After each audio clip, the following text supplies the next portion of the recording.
kita akan sampaikan apa-apa saja yang harus kita perhatikan ketika mandi junub dan bagaimana cara mandinya Nabi Muhammad sallallahu alaihi wasallam. Yang penting intinya sudah saya sampaikan. Maka yang pertama furudul ghusli, adapun fardu mandi itu itsnan, dua. Ingat, rukun itu cuma dua mandi. Ingat ya ini. Yang pertama an-niyatu, yang pertama nih niat. Yang pertama nih niat. Kemudian yang kedua wa ta'mimul badan bil ma'i, yaitu mengguyurkan air ke seluruh badan. Dua tuh. Pertama nih niat, yang kedua mengguyur air ke seluruh badan, menyempurnakan seluruh air ke seluruh badan.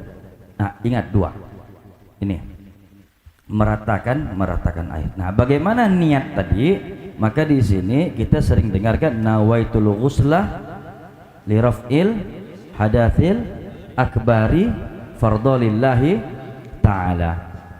Aku niat memandi, aku niat mandi untuk mengangkat hadas besar fardu karena Allah. Oke. Ada juga yang nawaitul ghusla li raf'il janabah fardholillahi ta'ala. Aku niat mandi mengangkat janabah fardu karena Allah. Itu niatnya. Untuk perempuan nawaitul ghusla li raf'il haid fardholillahi ta'ala. Kalau bahasa Indonesianya, aku niat mandi mengangkat haid. Ya, aku niat mandi menghilangkan haid atau mengangkat haid. Nah, kalau bagi yang nifas li raf'in nifas, itu perempuan. Nah, terus kita masuk yang pertama tadi nih niat. Oke, niat harus besertaan dengan ketika air jatuh. Oke, jatuh kemana? Jatuhnya bebas, boleh jatuh di atas, boleh kita mulainya dari kaki, boleh kita mulainya dari badan, boleh kita mulainya dari tangan. Yang penting niat. Waktu jatuh ke badan, anggota tubuh kita pasang nih niat. Nah, itu boleh. Misalnya kita ada air,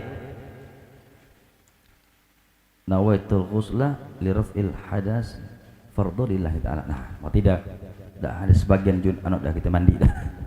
Itu ilmunya. Ilmunya seperti itu. Oke, sekarang kita masuk bagaimana cara meratakan air dulu. Bagaimana cara? Oke. Yang kedua meratakan air. Yang pertama tadi nih, yang kedua meratakan. Oke. Kita lihat bagaimana uduknya Nabi sallallahu alaihi wasallam, mandi junubnya Nabi sallallahu alaihi wasallam. Wa an Aisyah radhiyallahu anha qalat, dari Aisyah istri Rasulullah sallallahu alaihi wasallam, kana Rasulullah sallallahu alaihi wasallam, adapun Rasul sallallahu alaihi wasallam, idza ightasala minal janabati, adapun Nabi ketika mandi daripada janabah, yabda'u, Nabi memulainya fayaghsilu yadai, yang pertama dia basuh tangan Nabi. Kemudian thumma yufrihu biyaminihi ala shimal, kemudian dia ambil tangan kirinya, dia tuang ke tangan kanannya, dia ambil air. Wah, kemudian dia ambil tuang gini. Untuk apa di situ? Maka fayaghsilu kemaluan. Ambil air bersihkan kemaluan. Nah, berarti di situ ada 3 poin. Yang pertama membersihkan tangan, yang kedua menuangkan tangan, kemudian membersihkan kemaluan.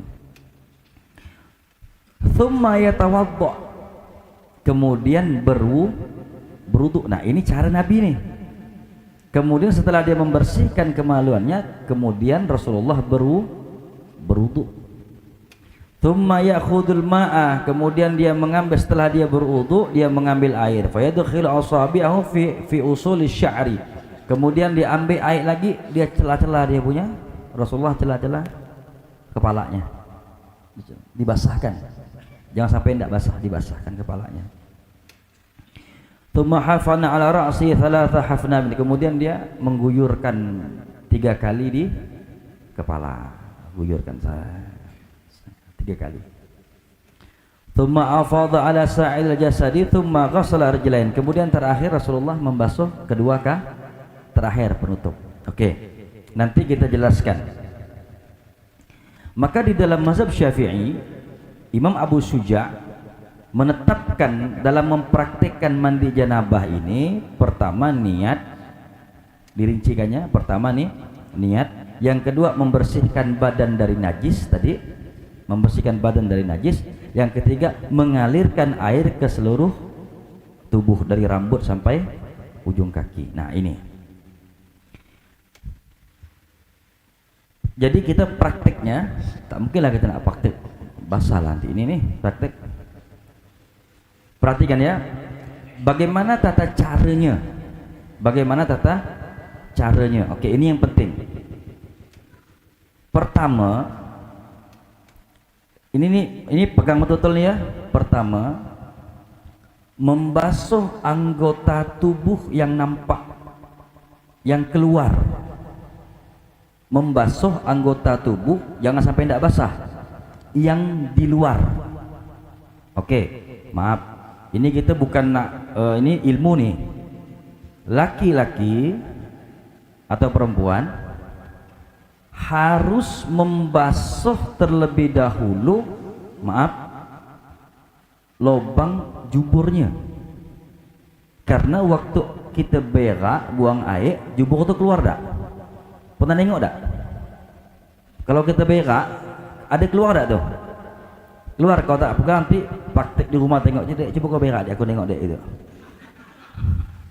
keluar. Nah, yang keluar ini lubang anus nih, ini wajib kena air, wajib basah. Kalau tidak, tidak sah. Kalau tidak sah, karena dia dianggap sesuatu yang di luar. Nah, ini penting nih.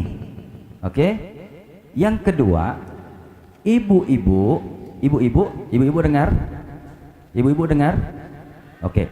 Ibu-ibu itu memiliki 2 keadaan. Kalau dia berdua sikap. Kalau dia berdiri, dia masam. Kalau dia jongkok, dia ketawa. Paham enggak sih? Kalau dia berdiri, masam mukanya. Kalau dia jongkok, senyum dia.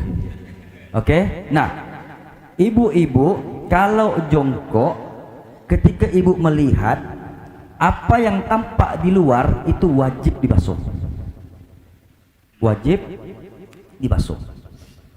Kalau tidak, tidak sah. Khusus ibu-ibu. Bapak-bapak jangan coba-coba gak. Itu kan di luar semua ada bapak-bapak tuh. Belalai tuh. Nah, jongkok, apa yang nampak ketika kita jongkok, nah itu wajib dibasuh. Paham? Oke. Ini ilmu, ini bukan, ini ilmu ya. Nawaitul ghusla li raf'il hadasil akbari an mahallil istinja'i lillahi ta'ala. Maka di sini dikatakan aku niat mandi karena mengangkat hadas dari istinja fardhu lillahi ta'ala. Oke, perhatikan. Perhatikan ya. Kita mandi dengan 3 posisi yang dijelaskan.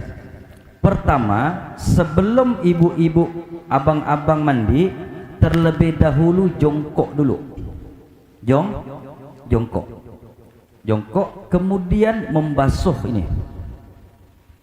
Maaf, dari jubur sampai ke depan. Ini bukan jorok nih. Ibu-ibu dari yang kalau jongkok senyum tadi, dari belakang sampai yang senyum tadi. Karena dia posisi nampak kalau dipandang. Jangan dibayangkan, Pak. Ini jangan. Ini biar lewat ya gitu. Jangan dibayangkan. Jangan. Dah. Kemudian waktu kita membasuh tadi, niat pertama Niat pertama waktu kita membasuh, ini belum mandi ya, belum mandi nih. Waktu kita membasuh tadi, nawaitul ghusla li raf'il hadatsil akbari min mahallil ghusli min mahallil istinja'i lillahi ta'ala. Aku niat mandi mengangkat hadas besar dari istinja. Ulangi, saya niat mandi menghilangkan hadas besar dari itu dulu. Ini cara Rasulullah SAW. Wanita pun demikian, duduk dulu, buat dia ketawa loh. Waktu kita membasuh tadi, niat dalam hati, aku niat bersuci, niat mandi menghilangkan hadas besar, ya kan? Terus dari istinja, basuh. Nah, waktu membasuh tuh, basuh selesai, ambil lagi sabun,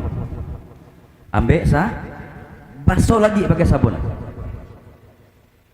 basuh lagi, bersihkan lagi pakai sabun, basuh sabun. Ini belakang, bang, jangan depan, belakang, sabun.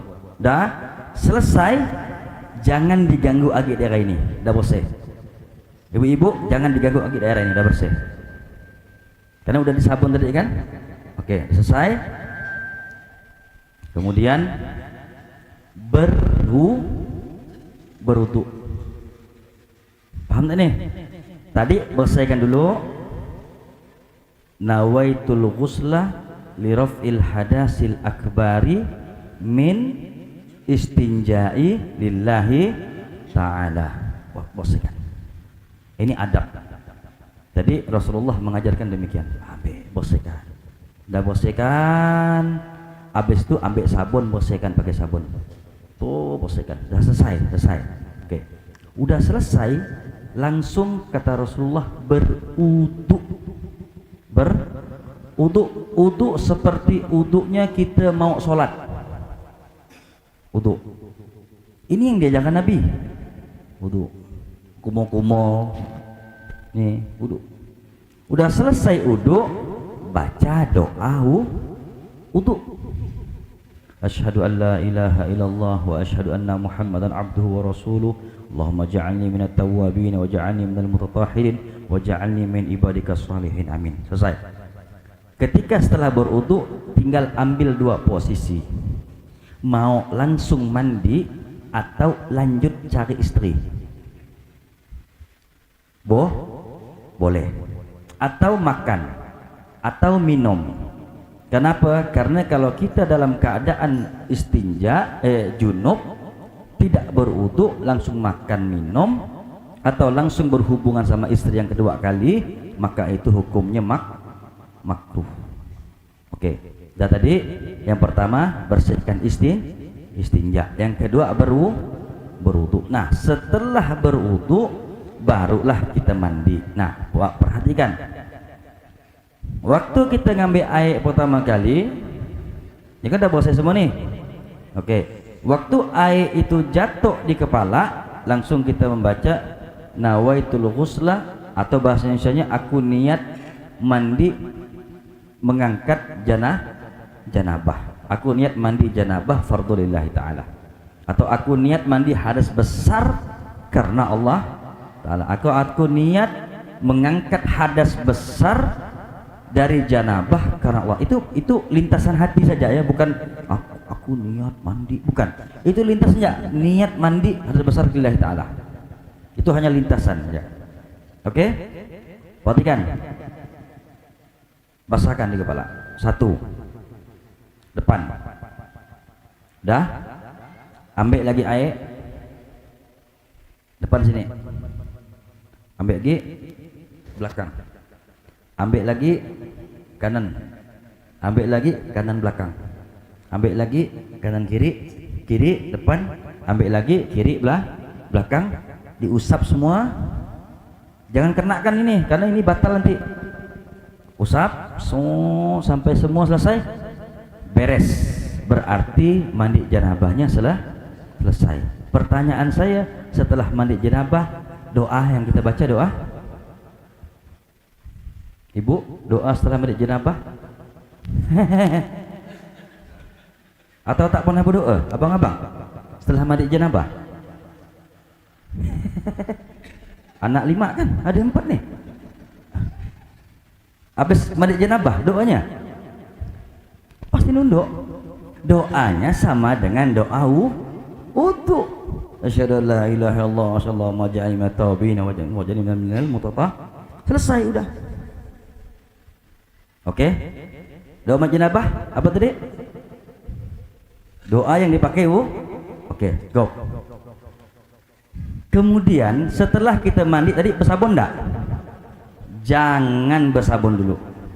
Kalau sudah selesai yang tadi, selesai, baru ibu ambillah sampo sebanyak mungkin, keramaslah.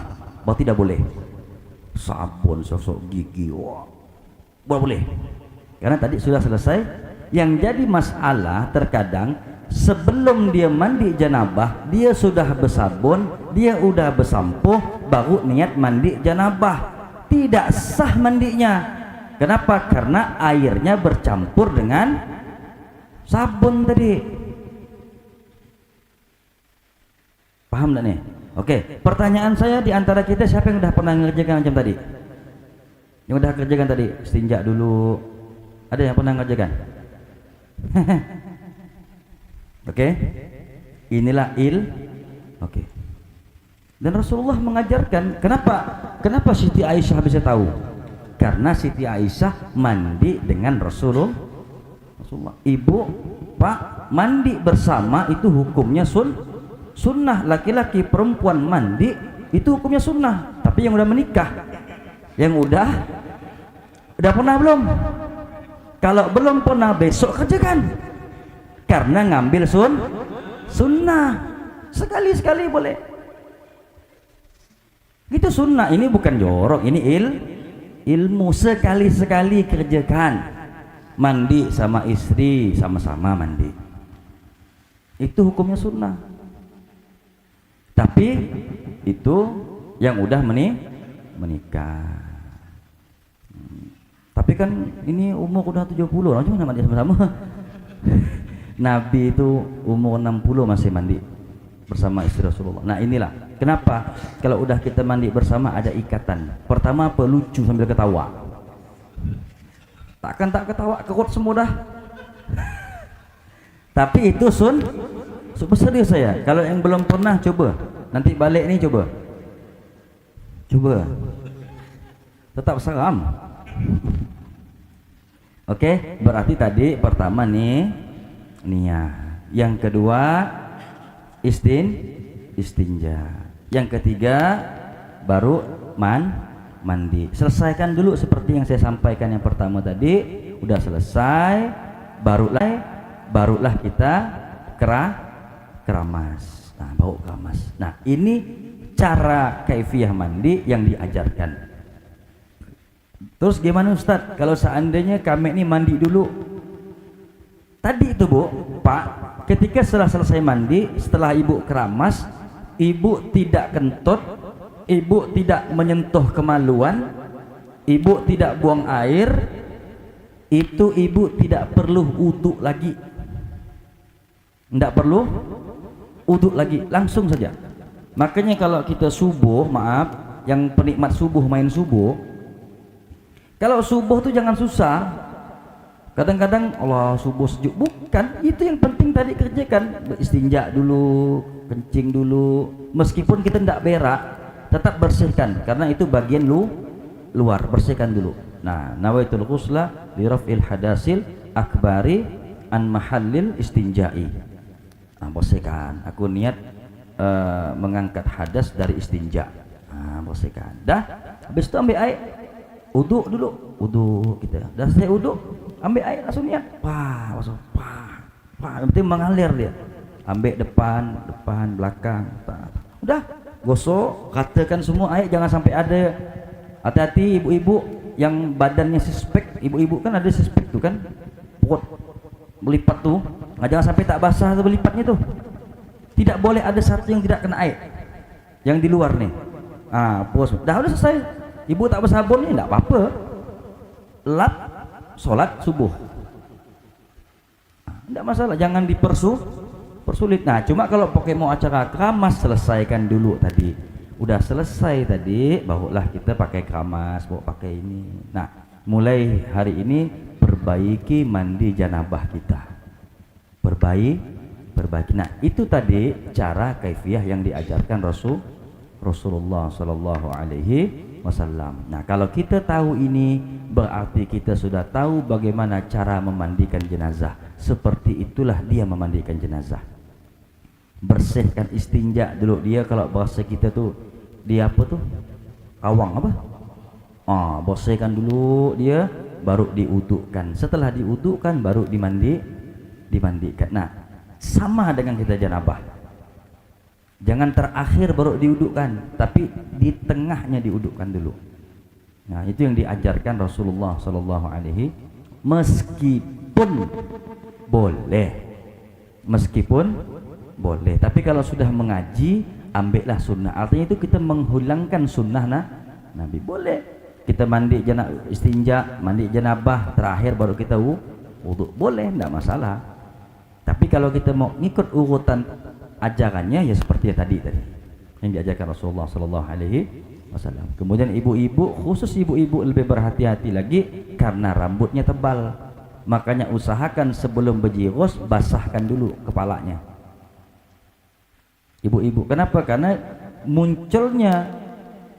sampai munculnya riwayat tentang masalah seseorang wanita yang disiksa di alam barzah itu karena seorang wanita yang mandi yang satu helai rambutnya tidak basah. Makanya banyak wanita yang masuk neraka bukan karena tak sembahyang, bukan karena durhaka dengan lakinya, tapi mandi janabahnya tidak betul, karena diremeh. Allahu a'lam bissawab. Ya khair.